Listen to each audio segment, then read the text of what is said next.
കമ്പിപ്പാലം കമ്പിപ്പാലം ഒരു സങ്കല്പമാണ്. യഥാർത്ഥത്തിൽ അങ്ങനെ ഒന്നില്ല. തോടോ പുഴയോ കടലോ കായലോ ഇല്ലാത്തടത്ത് എന്തിനാണ് ഒരു പാലം? എന്നാൽ ആ സങ്കല്പത്തിലൂടെ വേണം കുന്തംകുളത്ത് നിന്ന് വടക്കോട്ട് പോകാൻ. കമ്പിപ്പാലം ഒരു വാക്കാൽ കരാറാണ്, വിവാഹം പോലെ. കമ്പിപ്പാലം ഒരു സ്റ്റോപ്പുമാണ്. എന്നാൽ അവിടെ നിർത്തണമെന്നില്ല, ഇറങ്ങണമെന്നില്ല.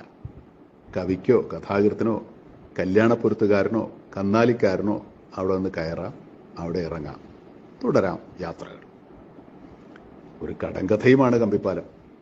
കറുത്ത പയ്യന് വെളുത്ത പാല്, കഥയിൽ ചോദ്യമില്ല, പിള്ള മനസ്സിൽ കള്ളമില്ല. കഥ കൊണ്ട് കടം വീട്ടണം, കഥയിൽ വീടാത്ത കടങ്ങളില്ല. ഛേ, വെറുതെ ഞാൻ എന്തൊക്കെയോ പറയുന്നു. അല്ല, നിങ്ങൾക്കിനി മനസ്സിലാവുന്നില്ലേ? യഥാർത്ഥത്തിൽ ഇല്ലാത്ത ചിലതാണ് നമ്മുടെ ജീവിതത്തെ നിർണ്ണയിക്കുന്നത്. പക്ഷേ ശ്രദ്ധിക്കണം കേട്ടോ.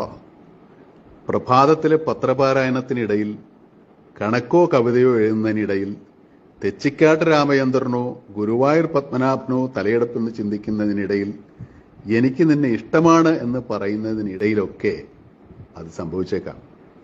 ഗ്രഹനില നോക്കാൻ വടക്കോട്ടിറങ്ങിയപ്പോൾ ബസ്സിടിച്ച് മരിച്ച വേലുപ്പണിക്കർ എപ്പോഴാണ് റോഡ് ക്രോസ് ചെയ്യുകയെന്നറിയില്ല.